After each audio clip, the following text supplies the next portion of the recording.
Operation green 2018 में launch हुआ था और इसका एम था कि जो पेरिशेबल कमोडिटीज़ हैं, basically initially tomato onion potato के लिए स्कीम लॉन्च हुई थी 2018 में, उनकी प्राइस को और सप्लाई को स्टेबलाइज़ कर सके। फिर 2021 में इसको और एक्सपैंड कर दिया गया, जैसे मैंगोज़ और बाकी पेरिशेबल फ्रूट्स और वेजिटेबल्स इसमें ऐड कर दिए गए। बेनिफिशरीज इसके हैं फार्मर्स, फार्मर प्रोड्यूसर ऑर्गेनाइजेशंस और एग्री लॉजिस्टिक्स ऑपरेटर्स। स्कीम जो है उसने कंट्रीब्यूट करा है पोस्ट हार्वेस्ट लॉसेस को कम करने में, और ये एक सेंट्रल सेक्टर स्कीम है जो कि ministry of food processing industries ने इम्प्लीमेंट करी है। सेकंड है जहाँ जहाँ झुग्गी वहाँ मकान।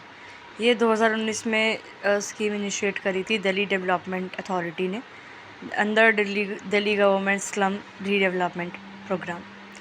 इसका एम है स्लम डवेलर्स को पक्के घरों को देना उन सेम लोकेशन पे जहाँ पे उनकी झुग्गी एग्जिस्ट करती है।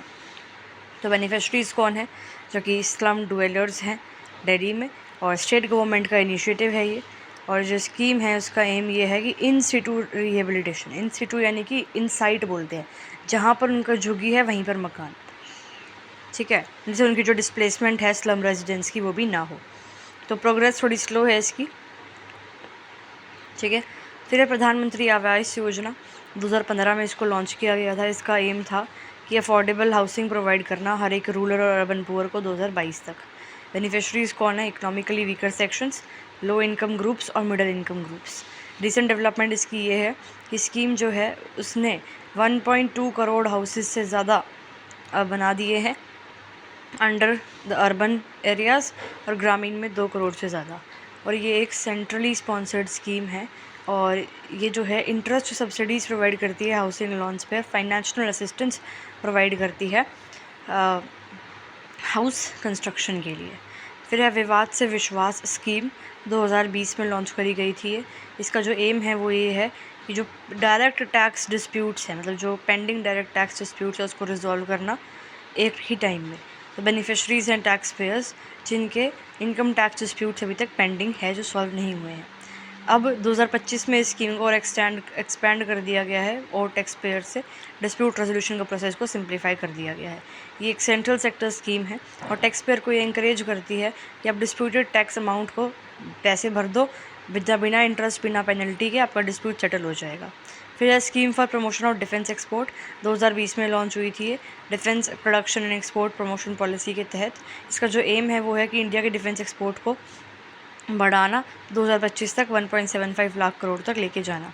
डिफेंस मैन्युफैक्चरर्स और एक्सपोर्टर्स इसके बेनिफिशरीज़ हैं, और इंडिया का जो डिफेंस एक्सपोर्ट्स है उसमें सिग्निफिकेंट ग्रोथ हुई है जो इसने टारगेट सेट किया था, ठीक है। ये एक सेंट्रल सेक्टर स्कीम है और एक्सपोर्ट के प्रोसीजर्स को सिंप्लीफाई करने में और आत्मनिर्भर Bharat, basically indigenous defence products बनाने में इसका जो है एम रहता है। फिर है टेक्नोलॉजी अपग्रेडेशन फंड स्कीम, 1999 में लॉन्च हुई थी और फिर इसको अमेंड कर दिया गया था, ठीक है, 2016 में। इसका एम है कि टेक्सटाइल इंडस्ट्री को अपग्रेड करना, उसको मॉडर्नाइज बनाना। तो बेनिफिशरीज़ कौन है? Textile industry units, specially MSMEs जो हैं। जो स्कीम है उसने सिग्निफिकेंट इन्वेस्टमेंट प्रोवाइड करी है टेक्सटाइल सेक्टर को, स्पेशली गुजरात, महाराष्ट्र और तमिलनाडु के टेक्सटाइल इंडस्ट्रियल यूनिट्स को। सेंट्रल सेक्टर स्कीम है और कैपिटल सब्सिडी प्रोवाइड करती है, जिससे जो ये आपकी इंडस्ट्रीज़ हैं वो टेक्नोलॉजी में अपग्रेडेशन करने में इन्वेस्टमेंट कर सके, ठीक है। फिर है प्रधानमंत्री मत्स्य संपदा योजना, 2020 में लॉन्च करी गई थी। फिशरर्स, फिश फार्मर्स और इनसे फिश इंडस्ट्री से रिलेटेड स्टेक होल्डर्स जो है इसके बेनिफिशरीज़ हैं। इसका एम है फ़िश की प्रोडक्शन और प्रोडक्टिविटी को बढ़ाना, फिशरी सेक्टर को भी मॉडर्नाइज करना और फिशर्स के वेलफेयर को इम्प्रूव करना। फिशरी सेक्टर का contribution to agriculture GVA, gross value added, वो इंक्रीज़ हुआ है और एक्सपोर्ट अर्निंग्स जो हैं वो भी डबल हुई हैं। ये एक सेंट्रली स्पॉन्सर्ड स्कीम है। ये sustainable development of fishery sector पर और वैल्यू चेन इंप्रूवमेंट्स पे फोकस करती है। आगे देखो पब्लिक हेल्थ न्यूट्रिशन पॉलिसी, जो कि आपका पोषण अभियान है, ठीक है। 2018 में लॉन्च किया गया था ये। इसका एम है कि चिल्ड्रन के लिए, प्रेग्नेंट वुमेन के लिए और लैक्टेटिंग मदर के लिए और एडोलेसेंट्स के लिए न्यूट्रिशनल आउटकम्स को इम्प्रूव करना, स्टंटिंग, अंडर न्यूट्रिशन, एनीमिया और लो बर्थ वेट को रिड्यूस करना। जो चिल्ड्रन हैं अंडर 6 ईयर्स, प्रेग्नेंट वुमेन है, एडोलेसेंट गर्ल्स है, उनके लिए स्कीम है। इम्प्लीमेंटेशन ऑफ पोषण tracker for real time monitoring and improved service delivery at anganwadi centres, ये एक रिसेंट इसकी अचीवमेंट है। सेंट्रली स्पॉन्सर्ड स्कीम्स है, ठीक है। फिर अटल भुजाल योजना, तो इस योजना के तहत क्या है, 2019 में लॉन्च करी गई थी ये, और ये एक सेंट्रली स्पॉन्सर्ड स्कीम है और वर्ल्ड बैंक और गवर्नमेंट ऑफ इंडिया इसको फंड करते हैं। ग्राउंड वाटर मैनेजमेंट को इम्प्रूव करना, कम्युनिटी पार्टिसिपेशन से वाटर स्ट्रेस्ड एरियाज़ में। कम्युनिटीज़ जो हैं 7 स्टेट्स में हैं जो बेनिफिशरीज़ हैं इसके अंडर, महाराष्ट्र, राजस्थान, हरियाणा, गुजरात, कर्नाटका, यूपी और एमपी। और रीसेंट अचीवमेंट यही है कि ग्राउंड वाटर मॉनिटरिंग और data disclosure across these participating states जो एनहांस हुआ है। And then is catch the rain campaign, तो 2020 में ये लॉन्च हुआ था और इसका एम है रेन वाटर हार्वेस्टिंग को प्रमोट करना और वाटर कंजर्वेशन को प्रमोट करना। स्लोगन इसका है catch the rain where it falls when it falls. Beneficiaries कौन है इसके, जो रेजिडेंट्स है water stressed districts across India, वो इसके बेनिफिशरीज़ हैं। रिसेंट अचीवमेंट क्या है इसकी 2025 की, तो 2025 कैंपेन जो है ये लॉन्च किया गया है from Panchkula Haryana, emphasizing community lead water conservation across 148 districts. Centrally sponsored scheme है। फिर है नेशनल ग्रीन हाइड्रोजन मिशन, तो this mission was launch in 2023 and इसका एम है टू मेक इंडिया एक ग्लोबल हब प्रोडक्शन में, यूसेज में और ग्रीन हाइड्रोजन के एक्सपोर्ट में भी। और जो बेनिफिशरीज़ है इसकी, जिस इंडस्ट्रीज़ में इसको यूज़ करा जा सकता है green hydrogen, for example transportation, power, chemicals और रिन्यूएबल एनर्जी कंपनीज इनमें। रिसेंट अचीवमेंट है कि जॉइंट वेंचर्स जैसे कि सेम्बकॉर्प या BPCL जो है उसने कोलैबोरेट किया है ग्रीन हाइड्रोजन को डेवलप करने के लिए और रिन्यूएबल एनर्जी प्रोजेक्ट्स इंडिया में और ज़्यादा एक्सपैंड करने के लिए। सेंटर सेक्टर स्कीम है और इसका जो एम है वो है 5 million metric tonne green hydrogen को।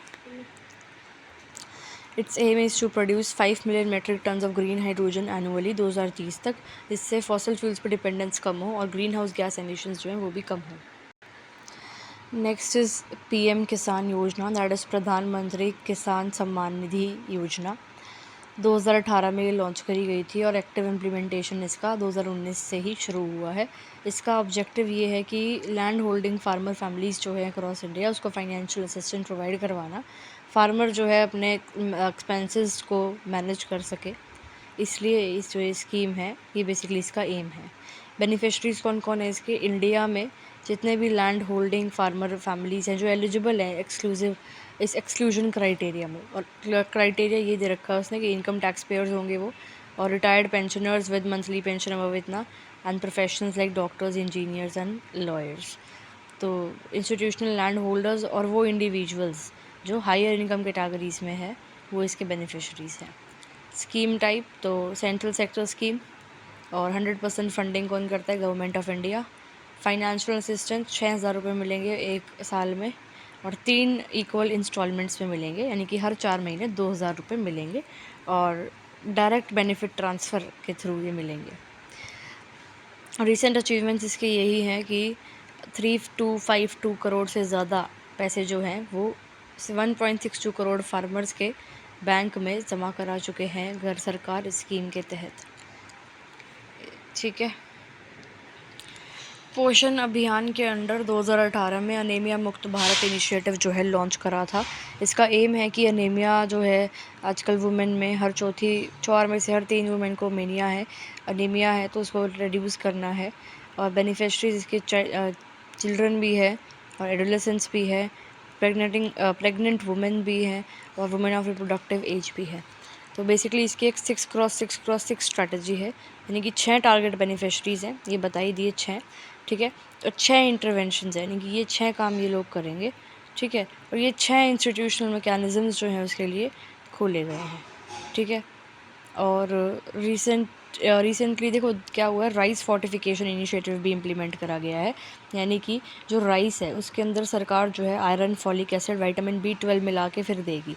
तो ये बेसिक तरीके से एनीमिया को ग्रासरूट लेवल से ख़त्म करने का प्लान है। और जो एनीमिया मुक्त भारत है उसको मिशन पोषण 2.0 के साथ मिलाने का, इंटीग्रेशन करने की बात करी गई है। ऑल्सो एनीमिया मुक्त भारत डैशबोर्ड खोला गया है जिससे रियल टाइम डेटा ट्रैकिंग और डिसीजन मेकिंग हो सके। Ministry of health and family welfare के तहत ये आ रखी है स्कीम, सेंट्रली स्पॉन्सर्ड स्कीम है, ठीक है। और ये थोड़ी सप्लीमेंटेशन डिटेल्स हैं कि किसको कितना ज़्यादा जो है वो बेसिकली खाना चाहिए, आयरन जो भी है देख लेना। इतना इम्पोर्टेंट नहीं है। और मिशन पोषण 2.0 तो 2021 में लॉन्च हुआ था। इम्प्लीमेंटेशन पीरियड आप देख सकते हो 2021 से 22 और 25 से 26। तो बेसिकली एम क्या है इस स्कीम का? इसका एम है कि माल न्यूट्रिशन को टैकल करना एक लाइफ साइकिल अप्रोच से, वेरियस न्यूट्रिशन रिलेटेड स्कीम्स को इंटीग्रेट करना। ठीक है, स्कीम टारगेट्स में ये चिल्ड्रन है, एडोलेसेंट गर्ल्स हैं, प्रेग्नेंट वुमेन है और लैक्टेटिंग मदर्स है। ये जो ग्रुप्स हैं इनको आंगनवाड़ी सर्विसेज, पोषण अभियान और स्कीम फॉर एडोलेसेंट गर्ल्स, इनके तहत इनको सर्व किया जाता है। सेंट्रली स्पॉन्सर्ड स्कीम है। फंडिंग शेयर होती है सेंट्रल और स्टेट गवर्नमेंट्स के बीच में। Ministry of women and child development ने इसको निकाला है स्कीम को। और जो ये स्कीम है ये पोषण अभियान, anganwadi services, scheme for adolescent girls, इसको एक यूनिफाइड स्कीम के अंडर कंट्रोल करती है। और 2 लाख आंगनवाड़ी सेंटर को सक्षम आंगनवाड़ी में बदल दिया गया है, यानी कि उनको डिजिटलाइज कर दिया गया है स्मार्ट टीचिंग एड से, एलईडी स्क्रीन लगा के, इंटरनेट कनेक्टिविटी लगा के। राइस फोर्टिफिकेशन का इनिशिएटिव बता ही चुकी हूँ। 2025 के यूनियन बजट में एलोकेशन इंक्रीज़ हुई है बेसिकली इस चीज़ में। और ओवर 40,000 आंगनवाड़ी सेंटर जो है उनको आइडेंटिफाई करा गया है। इनको हम सक्षम आंगनवाड़ी में कन्वर्ट करेंगे, बेसिकली एस्पिरेशनल डिस्ट्रिक्ट्स में। ठीक है, जो डिस्ट्रिक्ट्स जो हैं काफ़ी ज़्यादा मेहनत कर रहे हैं डेवलपमेंट में। क्लियर। नेक्स्ट है कि एम्पावर हर्बिज, सपनों की उड़ान इनिशिएटिव। बेसिकली 2025 जनवरी में ही अभी रिसेंटली लॉन्च हुआ है ये। Women entrepreneurship platform NITI Aayog का जो है उसने इसको इनिशिएट किया है। और किस न्यू शॉप जो इंडिया का लार्जेस्ट 24/7 कन्वीनियंस रिटेल चेन है उसके साथ पार्टनरशिप में इसको लॉन्च किया गया है। इसका एम क्या है? वुमेन एंटरप्रेन्योर्स को एम्पावर करना, उनको मेंटरशिप प्रोवाइड करना, कॉम्प्रिहेंसिव ट्रेनिंग प्रोवाइड करना, फाइनेंशियल लिटरेसी में, बिजनेस डेवलपमेंट में, डिजिटल टूल्स में, रिटेल मैनेजमेंट में उनको स्किल्स देना, ये सारी चीज़ें। तो बेनिफिशरीज़ कौन है इसके? एस्पायरिंग वुमेन एंटरप्रेन्योर्स, इनकी एज 18 से 35 है और जोग्राफिकल फोकस दिल्ली एनसीआर वाले रीजन पे है, पंजाब पे है, राजस्थान पे है, यूपी पे है, हरियाणा पे है, एमपी पे है, गुजरात पे है। सिलेक्शन प्रोसेस कैसे होगा इसका? 50 पार्टिसिपेंट्स जो है वो सेलेक्ट होंगे। ऑनलाइन एप्लीकेशन प्रोसेस, मतलब ऑनलाइन एप्लीकेशन इनको फिल करनी है, स्पेसिफिक क्राइटेरिया फुलफिल करेंगी वो, तो 50 पार्टिसिपेंट्स सेलेक्ट होंगे। टॉप 20 पार्टिसिपेंट्स जो है उनको basically new shop franchise fees मिलेगी, यानी कि 100% वेवर उनको मिल जाएगा। ठीक है, और ये एक प्राइवेट पब्लिक पार्टनरशिप इनिशिएटिव है under the award to reward programme of WEP। ठीक है, और WEP यानी कि women entrepreneurship platform. I hope this is clear. तो ये सक्सेसफुली लॉन्च हो चुका है। और WEP अगर देखें तो WEP का बैकग्राउंड तो ये 2018 में बेसिकली इस्टेब्लिश हुआ था और इसने जो है पब्लिक प्राइवेट पार्टनरशिप को ट्रांजिशन करा 2022 में। ये एम्पावर कर रहा है वुमेन एंटरप्रेन्योर्स को। इंफॉर्मेशन की जो कमी रह जाती है वुमेन के लिए वो थोड़ी फिल हो जाए वो गैप।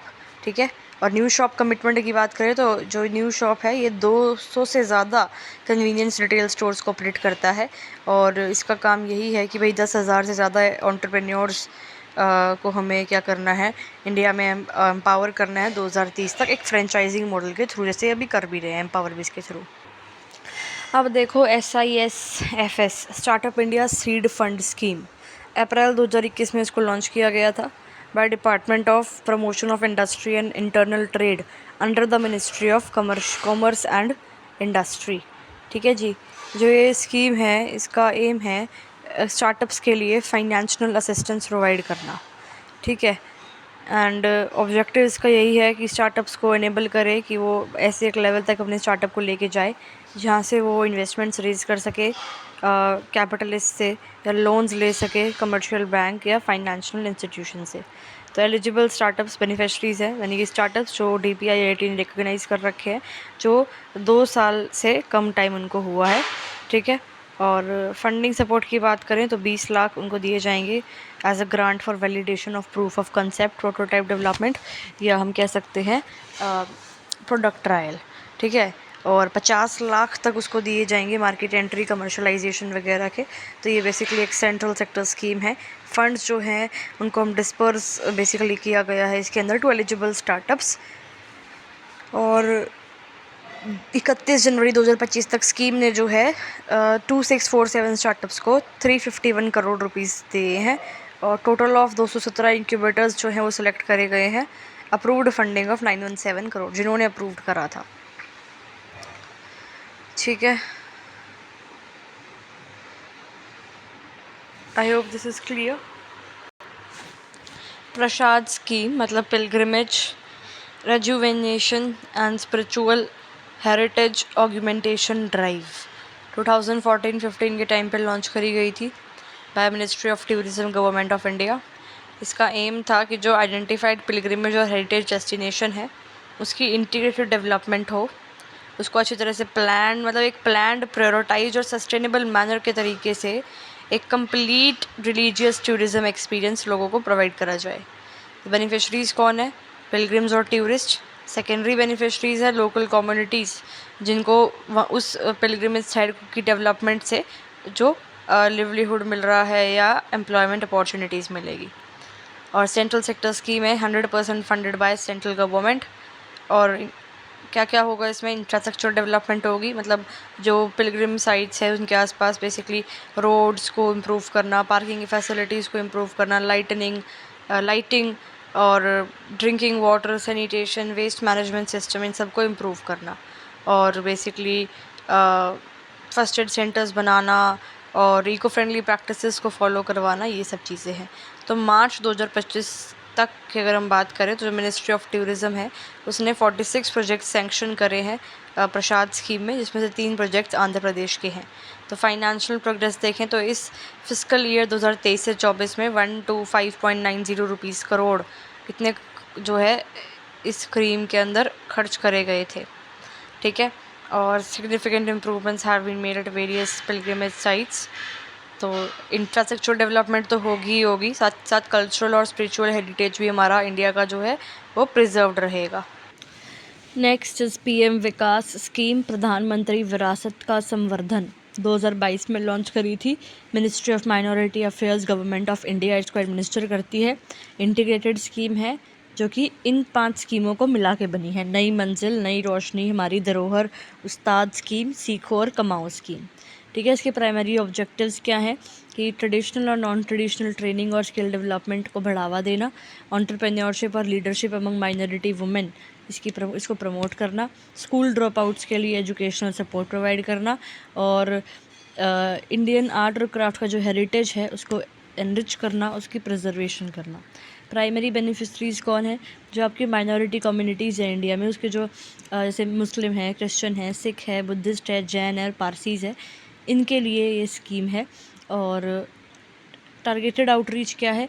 अप्रॉक्सीमेटली 9 लाख कैंडिडेट्स जो हैं वो बेसिकली बेनिफिट होंगे इस स्कीम में, जो आपकी 15th फाइनेंस कमीशन साइकिल है उसके अंडर।